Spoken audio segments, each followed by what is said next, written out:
3. The 40 days.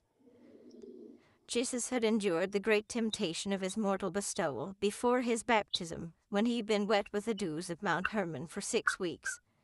There on Mount Hermon, as an unaided mortal of the realm, he had met and defeated the Urantia pretender Caligastia, the prince of this world.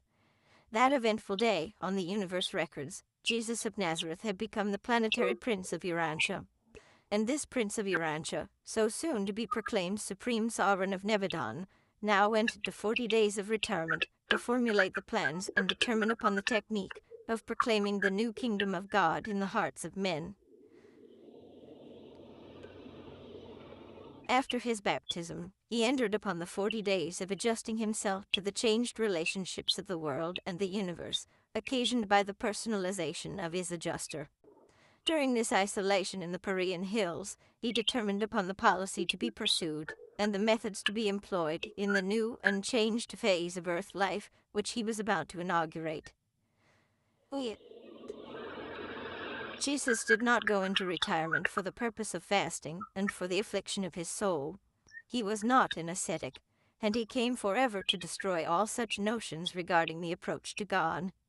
His reasons for seeking this retirement were entirely different from those which had actuated Moses and Elijah and even John the Baptist. Jesus was then wholly self-conscious concerning his relation to the universe of his making, and also to the universe of universes, supervised by the Paradise Father, his Father in heaven. He now fully recalled the bestowal charge and its instructions administered by his elder brother Emmanuel, ere he entered upon his Urantia incarnation. He now clearly and fully comprehended all these far-flung relationships, and he desired to be away for a season of quiet meditation, so that he could think out the plans and decide upon the procedures for the prosecution of his public labors in behalf of this world, and for all other worlds in his local universe.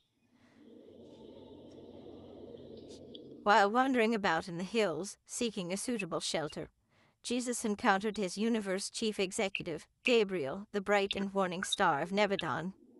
Gabriel now re-established personal communication with the Creator Son of the universe.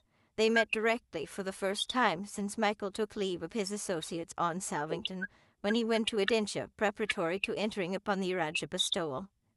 Gabriel, by direction of Emmanuel, and on authority of the Uversa Ancients of Days, now laid before Jesus information indicating that his bestowal experience on Urantia was practically finished so far as concerned the earning of the perfected sovereignty of his universe and the termination of the Lucifer rebellion.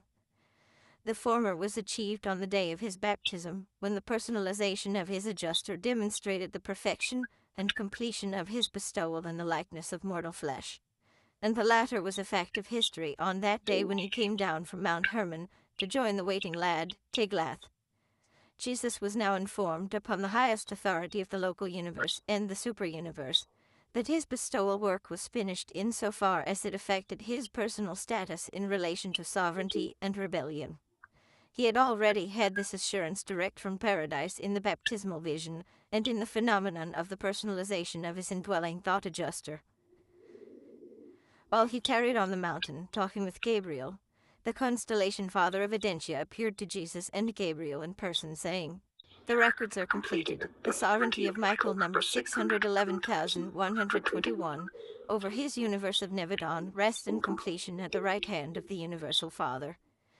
I bring to you the bestowal release of Emmanuel, your sponsor brother, for the Urantia incarnation.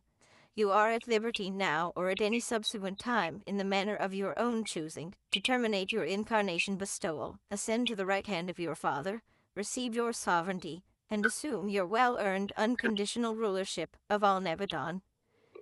I also testified to the completion of the records of the super-universe by authorization of the Ancients of Days, having to do with the termination of all sin rebellion in your universe, and endowing you with full and unlimited authority to deal with any and all such possible upheavals in the future.